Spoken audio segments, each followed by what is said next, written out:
Ball game has started. Long distance bomb. Anong first game jitters, Tan JP?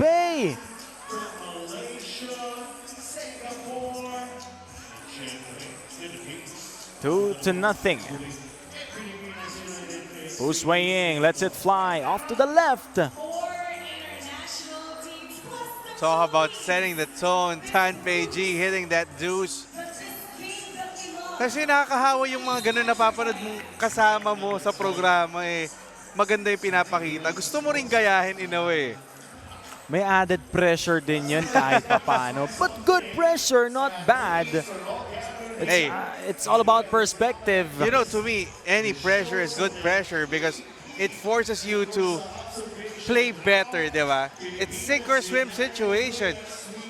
And it only draws out the best in you.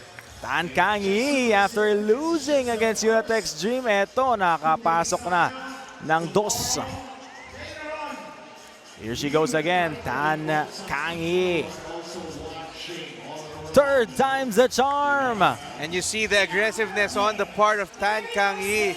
She knows that she had to do better after that first game performance that she had. Now she's being more assertive in the half court. All those 3 points all coming from Tan Kang-yi. Hello everybody watching on PusoP.com. Fifth game of the day. We still have 19 more. Can you believe it, Randolph? 19 more. Wag po kayong magsasawa sa aming mga boses ni Randolph Yongson. Hanggang mamaya pa ho tayo magkukwentuhan. Dito po sa venue, si Benji Santiago at si Mara Aquino. Napakagaganda ng mga boses. Del Escotido nahuli. Balik dito sa mga nakaputi ang bola. Harimau Malaysia B. Offensive rebound, the stick back and it's in para kay So Wei Jin. So Wei Yin rather. The steal, the shot, and the miss. Offensive board, floater, off the backboard is in. Yes. Fu Suiying. Yes, staying with that play, getting her own miss. And Harimau Black really still ahead, 5-3.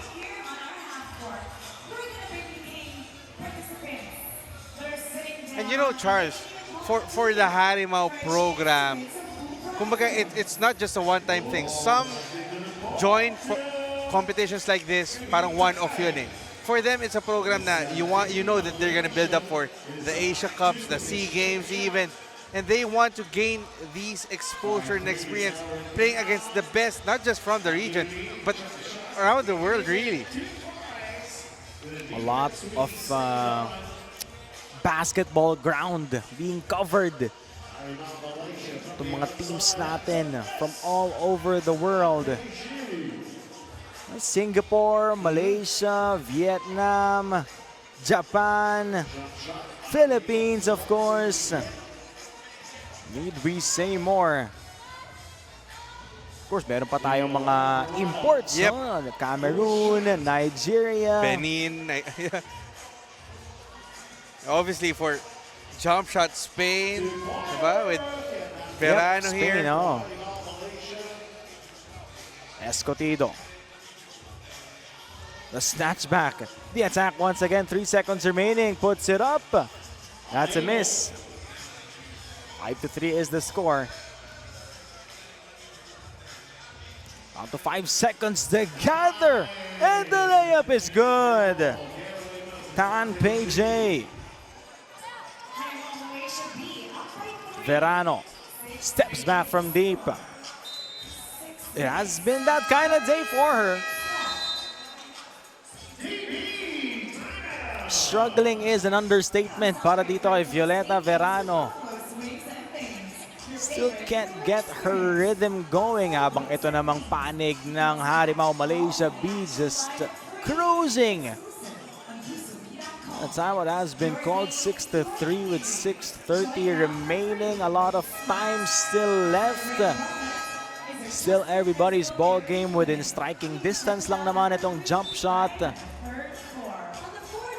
But they need to get their first win dahil natalo na nga sila kanina. You don't want to put yourselves into a position wherein you will meet tougher opponents. And the other grouping is really a tough team in its own way. We saw Maurice Lacroix earlier. Hindi pa natin napapanood dyan yung other Harimau team, the Harimau Yellow team, as well as the Pilipinas Aguilas Hoop G Push. That's going to be a strong team with Lexi Pana and Gilas. 3x3 members, Jazz Hoson and Trina Guitinco. Again, every team is just quality teams that we have here in Pilipinas United 3x3 League. Eto, quality moves, quality basketball ang pinapakita ng Harimau Fu Suaying.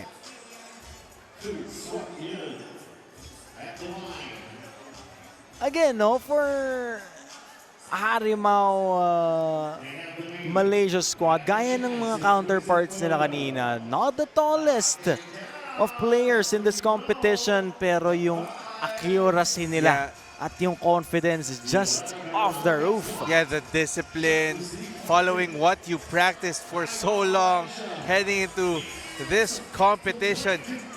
Sometimes doon nagkakatalo eh. You may not be the most talented, but if you can follow what your game plan to a T, that makes the biggest difference. Who will make the difference here for jump shot? Escotido, that one's off the right. Oh, Uswaying. Great seal and the basket for Uswaying. making use of that 5'9" frame to good use, dominating down low. And they're up by 7.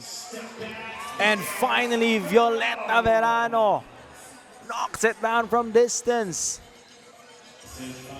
Oh, At binawi naman agad. ang bilis na sagot.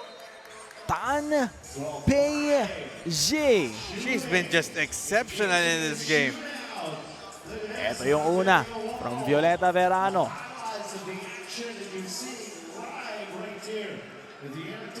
Oh, Off the window, it's good for Zavling Yek.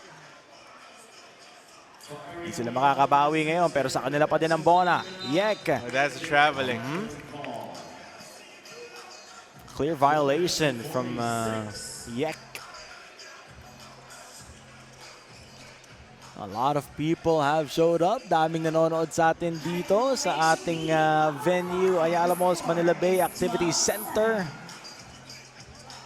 At marami pa po kayong hindi nakikita na mga teams. It's 12-7 now. So, kumbaga, lunchtime. People are starting to swell here at Ayala Malls Manila Bay in anticipation for our games. And alam mo, Charles, may mga nakikita akong TV crew dito from a certain network probably anticipating a certain team. A lot of people again have showed up. May mga makikita tayo mga personalidad maya-maya lang. At bukas mas madami. Sayang nga, hindi ako bukas eh. Ito. A two-pointer is good, cutting the lead down to just 3 points for Tan Kang Yi. And look at jump shot. See how this is what makes 3x3 basketball beautiful. It doesn't need to be a good start for you because it always gives you time to recover. And in an instant, switches can flip. And as you see for jump shot, they were down 9 earlier. Tatlo na lang hinahabol nila. Could not have worded that one, better. Things can turn around very quick dito, no? The Yugo step, hindi nahuli nga lang ni Tan Yang Ki. Zavlin, now Victoria, or Violeta rather. Under 4 minutes remaining. 12-9 is the score. Both teams with 3 fouls. Ito, Randolph, parang humigpit na yung depensa. No, since that 9-point lead na naibaba na ng 3 netong panig ng jump shot. And really, that's the key for jump shot. Ang ganda ng simula ng Harimau Malaysia as we were talking. Diba? Parang nahawa dun sa men's counterparts nila. They just needed that time to settle down and focus on what matters the most. Defense always gets you back in this game. And that's exactly what they have done. Itong jump shot, slowly getting their shots in, slowly getting their rhythm going. And it's just gonna be a matter of time. Their defense is, clicking, increasing the PSI. Bola mapupunta rito sa jump shot.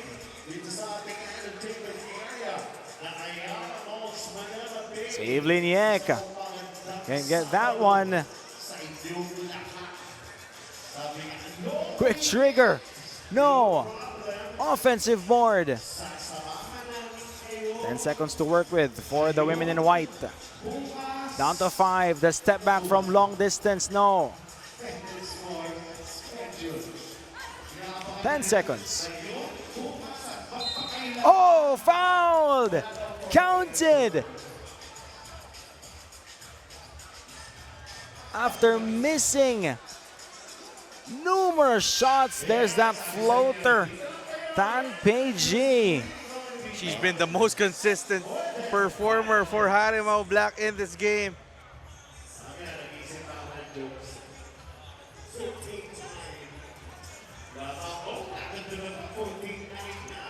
(14-9), 5-point ball game. Save Liniek, now Escotido. Fly by 2-pointer. Short. That's the dangers too for jump shot. The defense has been stout, but they're starting to fall in love with those long balls. You have to slowly inch your way closer. That's not how you got back in this game. Great play. Hindi nga lang papasok yan para dito sa Harimau Malaysia Black. Escotido. Hangs but can't finish. Kicks it out. Violeta. Bingo! 3-point ball game, Randolph. Violeta wants to take over for jump shot. Ito laging may sagot itong panig ng Malaysia, 15-11. Now a Solway in. Tan Kang-yi, putting some muscle to her hustle. That was just brute force from Tan Kang-yi. There you see it. Nakita mo yun, that slight push off. Can you still call that big girl moves? Really, I think that's the more appropriate term. Grown woman move, ganon. Pwede, no? Ito naman. Just when we thought etong paring ng jump shot kumakatok na dito sa pintuan ng Harimau, lagi silang may sagot.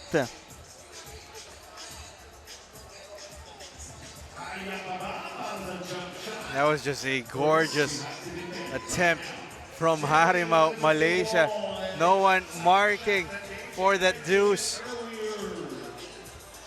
Great spin move. No offensive board. No! Ano nangyari? Paano nangyari yun? Tan Pei-Ji, what a performance in this game. Just 3 points away from getting their first win for their first game itong Harimau. Escotido. There goes Zavelin. Floater and it's good. Slowly but surely, but again, for jump shot, time is not on your side. And you cannot trade baskets. 19-13. I mean, how do you stop Tan Pei-Ji? She's just lording it over in this game. Escotido will be checking out. Palitan siya dito, Tan Kang-yi. 1 minute and 5 seconds remaining. Off the glass sana yun sablay para dito. Kay Violeta Verano. Wow! Tapos na! Tinapos na ang laban!